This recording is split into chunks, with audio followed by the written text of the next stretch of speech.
Hi friends, ఇప్పుడు అర్జున విషాద యోగంలో భగవద్గీతలో ఇంకొక శ్లోకం చెప్పి దానికి అర్థం చెప్తాను. వినండి, విని తరించండి. శ్రీకృష్ణుడిది ఈ మాఘమాసంలో అసలు ఇంకా చాలా మంచిది. విన్న వాళ్ళందరూ ధన్యులే.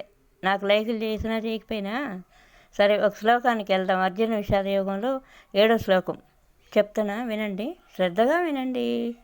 Hi subscribers, all of you అందరికీ. మీకు ఇష్టమైతే కామెంట్ పెట్టండి, భగవద్గీత వింటున్నాం మేము అని. ఓకే. అన్యే చ బహవః శూరామదర్తే త్యక్త జీవితాః నానాశస్త్రప్రహరణాః సర్వే యుద్ధ విశారదాః.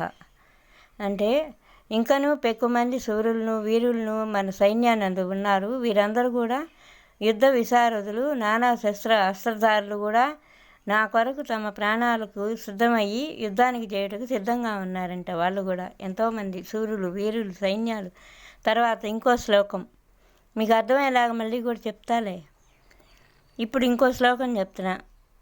అపార్త్యప్తం తదాస్మాకం బలం భీష్మాభిరక్షితం పర్యాప్తం విధమే తేషాం బలం భీమాభిరక్షితం.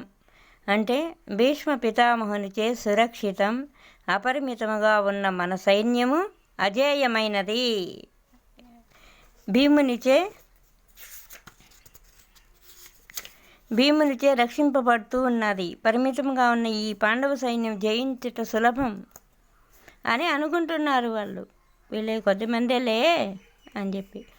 అందువల్ల ఇప్పుడు ఈ శ్లోకాన్ని చెప్పి వివరించాను కదా. ఈరోజుకి ఇది చూడండి. Next tomorrow soon come Bhagavad Gita శ్లోకం. ఓకే. హాయ్ ఫ్రెండ్స్, హాయ్, జై కృష్ణ.